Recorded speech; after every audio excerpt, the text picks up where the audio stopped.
Radio Voix vers la Suisse RVS, bonjour. Revenons aujourd'hui à la guerre du Sonderbund. Nous allons nous demander ce que font les soldats après les combats. Claire Cotet, notre envoyée spéciale, veut répondre à cette question. Et si j'ai bien compris, Claire, tu dois t'habiller chaudement ? Oui, il fait terriblement froid. Nous sommes à Gizikon, au soir du 23 novembre 1847, juste après la dernière bataille. Je suis avec les soldats des troupes fédérales qui bivouaquent à Onau. Un officier m'accompagne pour me protéger. Une femme seule, c'est plutôt déconseillé.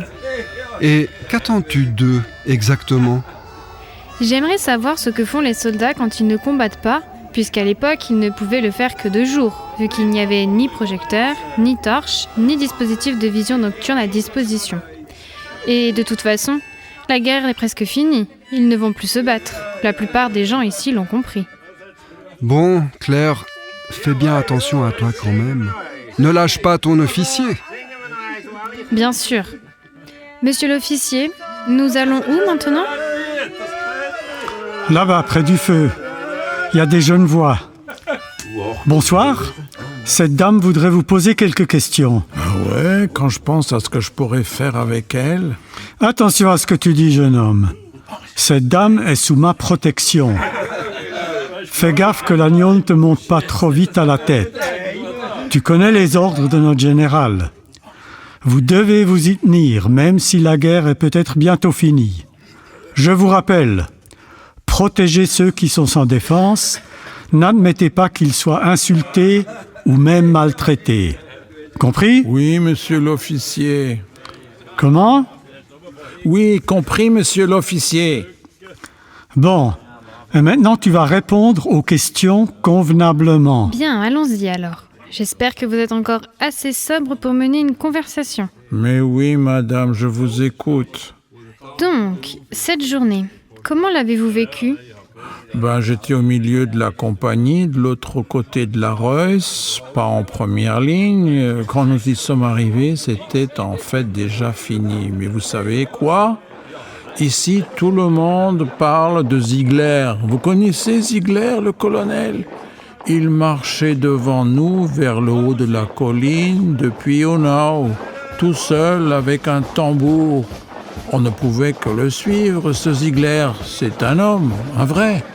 Oui, j'ai entendu cette histoire tout à l'heure. Et vous ? Qu'avez-vous vu ? Au début, rien du tout. Il y avait de la fumée un peu partout. Quand nous avons traversé le pont, c'était le chaos. Ici, un cheval mort. Là, les sillons à cause des canons, des shakos partout. Pardon, mais c'est quoi un shako ? Ces couvre-chefs, là, nous les portons tous. Comme ça, on peut voir de loin où sont les nôtres et où est l'ennemi. Ah, merci. Comme ça, j'aurais appris un nouveau mot. Cette journée, je veux plus en parler. Il s'est passé trop de choses là-bas en bas. J'en ai trop vu. Je comprends.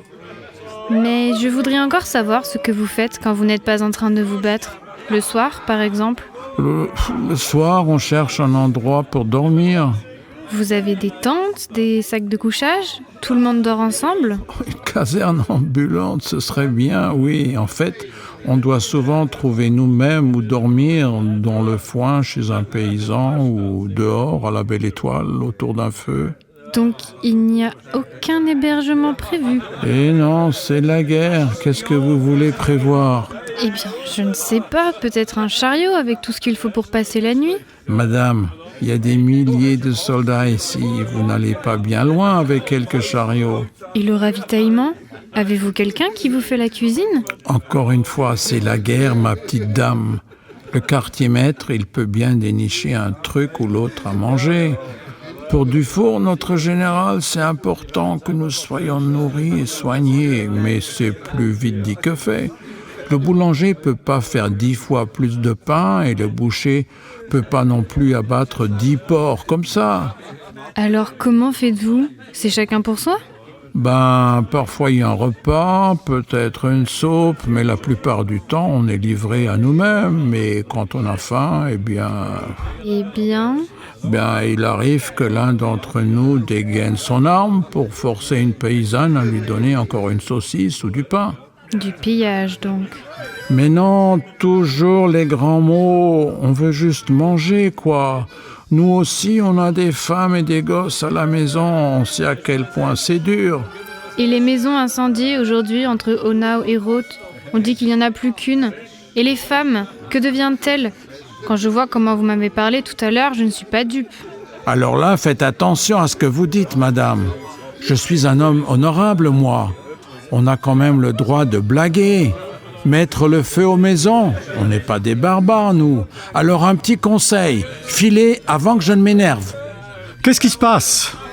Pourquoi tu cries? Mais cette bonne femme m'a insulté, moi et mes camarades. Elle nous accuse de piller et de violer les femmes. Mais moi, j'ai juste posé quelques Et questions. toi là-bas, Marie-Claire, ou comment tu t'appelles? Venez, on y va. Ça vaut mieux pour vous. L'ambiance est assez tendue par ici. Et les soldats ne sont pas toujours dans leur état normal. Dans cette ferme là-bas, une chambre vous attend. Vous y serez en sécurité. Maudit jésuite, chien de l'enfer, sodomite, dragon du royaume. Au diable, foutez le camp! Claire, ça a failli mal tourner. Oui, presque. J'en ai froid dans le dos.